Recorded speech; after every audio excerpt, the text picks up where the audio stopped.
সাব্বিরের বিধ্বংসী ব্যাটিংয়ে অবিশ্বাস্য জয়ের দেখা পেলেন পার্টেক্স। হার দিয়ে আসরের শুরুর পর দ্বিতীয় রাউন্ডের খেলায় প্রাইম ব্যাংক ক্রিকেট ক্লাবকে হারের সুবাদ দিয়েছে পার্টেক্স স্পোর্টিং ক্লাব।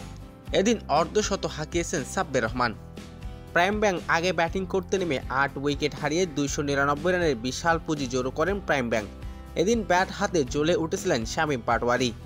299 রানের জবাবে ব্যাটিং করতে নেমে পার্টেক্স শুরুটা ভালো ছিল না। রুবেল মিয়া 41 রানে ফিরেন। অধিনায়ক সাব্বির রহমান 43 বলে 53 রানের ঝোড়ো ইনিংস খেলে ম্যাচের জয়ের আশা বেঁচে রাখেন। তার ইনিংসে ছিল 4টি 4 এবং 4টি ছক্কার মার। এছাড়া 36 বলে 44 রান করেছেন আমির। এক পর্যায়ে ধীরে ধীরে জয়ের সুবাস পেতে থাকেন প্রাইম ব্যাংক। তবে আলাউদ্দিন বাবুর বিধ্বংসী ব্যাটিং করেন। এদিন মাত্র 32 বলে 78 রানের অপরাজিত এক ইনিংস খেলেন তিনি। তার ইনিংসে ছিল 5টি 4 এবং 7টি ছক্কার মার। 243 স্ট্রাইক রেটে ব্যাট করেন তিনি। 2 ওভার 3 উইকেট হাতে রেখেই জয় নিশ্চিত করেন সাব্বির রহমানের দল পার্টেক্স স্পোর্টিং ক্লাব।